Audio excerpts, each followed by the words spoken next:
It was an autumn evening when Sarah finished her long day of work at a law office. The rain fell incessantly, creating a melancholy and gloomy atmosphere in the city. Her coworkers had left early, and she was alone in the office, finalizing some documents. The feeling of loneliness was oppressive, and Sarah longed to return to her cozy apartment in the city center. The rain lashed the windows, creating a cacophony of sounds that echoed through the empty hallway. Only the dim light of emergency lamps illuminated the workspace. Finally, Sarah gathered her belongings and left the office. She walked down the deserted hallway, the sound of her footsteps echoing off the walls. When he reached the elevator, he pressed the button and waited patiently. The night outside looked ominous, with torrential rain obscuring the view outside the window. The elevator arrived, and Sarah got in, pressing the button for the ground floor. As he descended, the feeling that something was wrong began to creep into his mind. She looked into the mirror inside the elevator and saw only her own image reflected, but something seemed to be out of place. The feeling that she was being watched made her nervous. She checked the back of the elevator, but nothing seemed out of the ordinary. It must be my imagination, she thought, trying to shake off the discomfort. Upon reaching the ground floor, Sarah got out of the elevator and walked towards the exit of the building. The rain continued to fall in torrents, soaking his coat and hair. She pulled her hood over her head and quickened her pace, wanting to get home soon. However, the feeling that she was being watched did not leave her.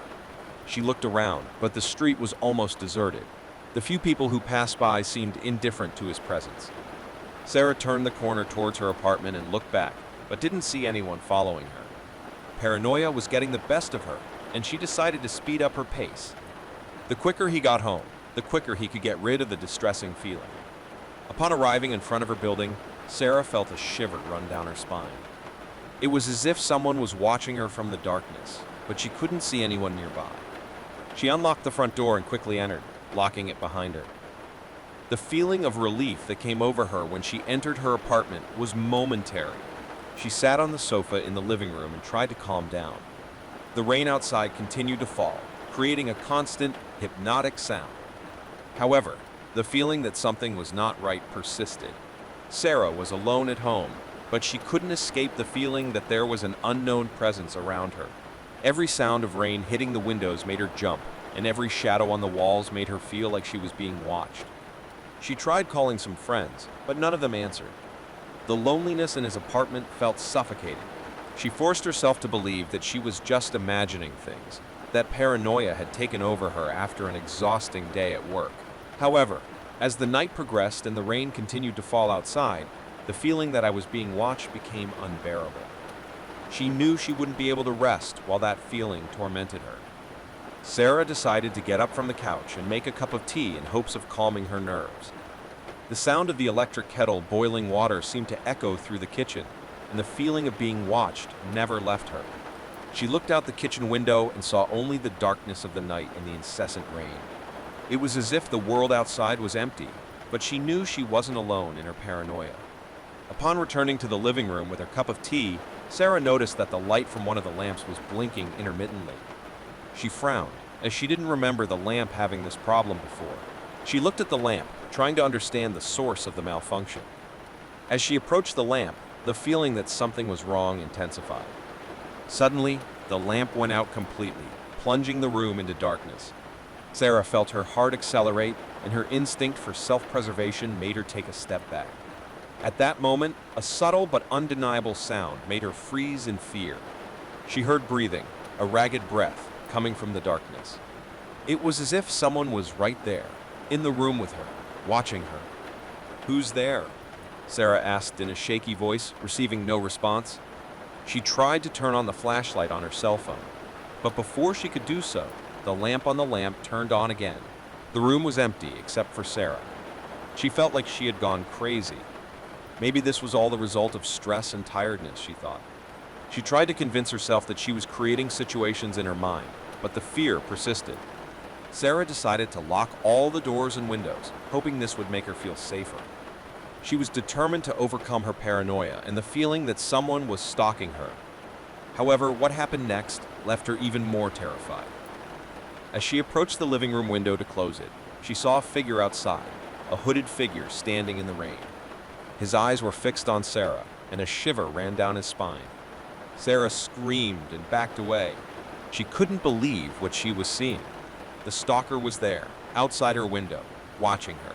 She grabbed her cell phone and immediately called the police, reporting the intruder. But when the police arrived, the stalker had disappeared into the darkness of the night. There was no evidence of their presence other than Sarah's terrified testimony.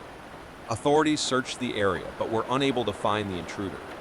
Sarah was terrified and felt like she wasn't safe even in her own home. She installed security cameras to monitor the perimeter, but the stalker always seemed one step ahead, avoiding being captured by the camera lenses. Fear consumed her, and Sarah could no longer sleep at night. Every sound of rain, every shadow in the darkness made her jump. She didn't know who that hooded man was, why he chose her as his target, or what he wanted, and the paranoia grew with each passing day. The days and nights that followed were torment for Sarah. The stalker seemed determined to continue terrorizing his life. The constant feeling of being watched turned her apartment into a prison of paranoia. The security cameras she had installed revealed nothing but images of deserted streets and indistinct shadows in the rain. The stalker was sneaky and elusive, avoiding being captured by camera lenses. Sarah avoided leaving the house as much as possible, fearing she would encounter the hooded man again. She had become a hostage to her own paranoia, and her life was falling apart. She decided to seek police help again, insisting that she was being chased by someone unknown. However, authorities were beginning to doubt his claims. There was no tangible evidence of the stalker, and his story seemed increasingly delusional. Sarah felt helpless and desperate. She began avoiding the windows in her apartment, keeping curtains closed at all times. She changed the locks on her doors and installed additional deadbolts, but nothing made her feel safe. One stormy night, while she was alone in her apartment, the power suddenly went out. The silence that followed was deafening, only broken by the sound of heavy rain outside. Sarah grabbed her flashlight and tried to turn on her cell phone to check the weather forecast.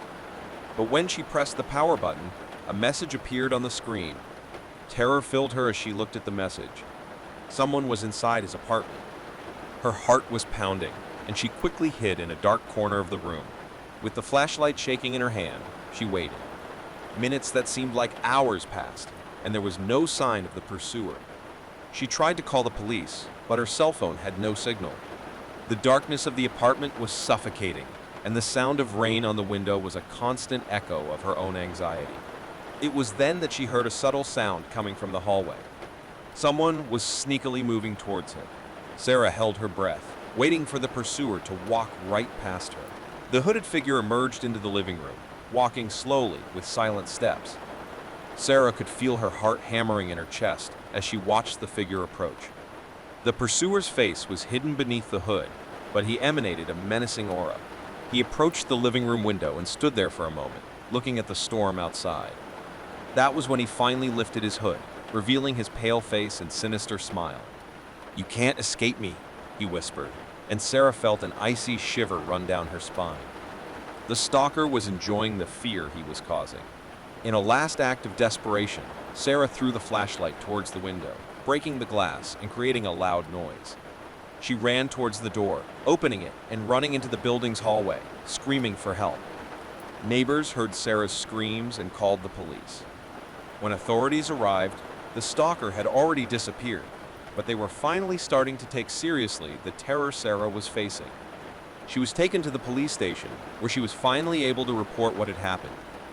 Authorities have vowed to do everything possible to find the stalker and end his reign of terror.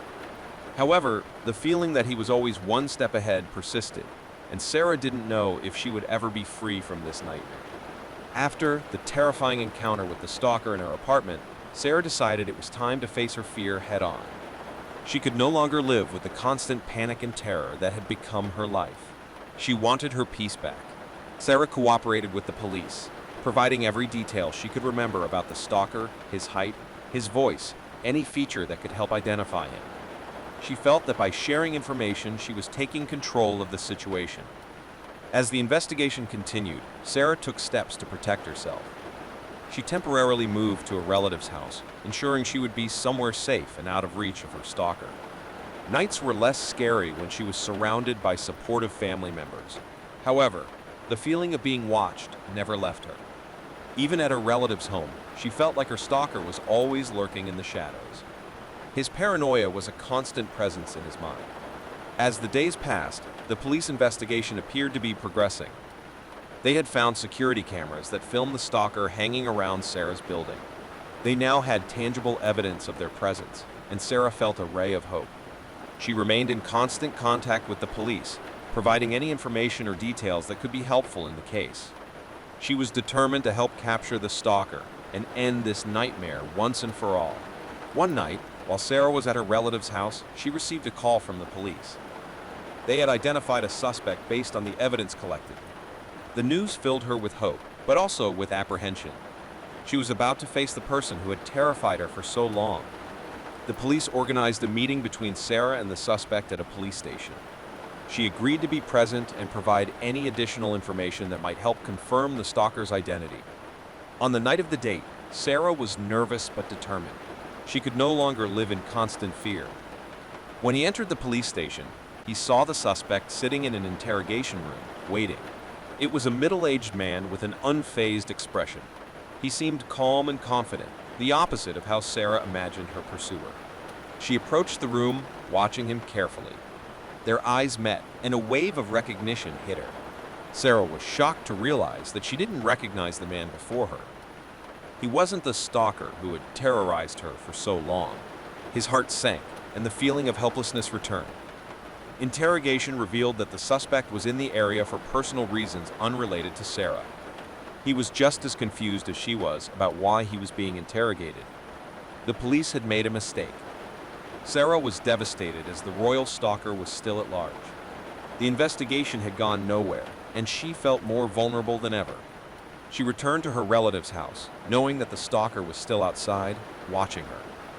She felt she could no longer trust the police to help her. He decided to take control of his own security. He consulted personal security experts and invested in advanced security systems for his home. She also began attending support groups for victims of stalking, where she met people who shared similar experiences. Sarah was determined not to let the stalker control her life. She knew she would live in constant fear, but she was determined not to be another victim. She had learned to be strong and protect herself. And while the stalker was still out there, she was willing to face any obstacle to get her life and her peace back.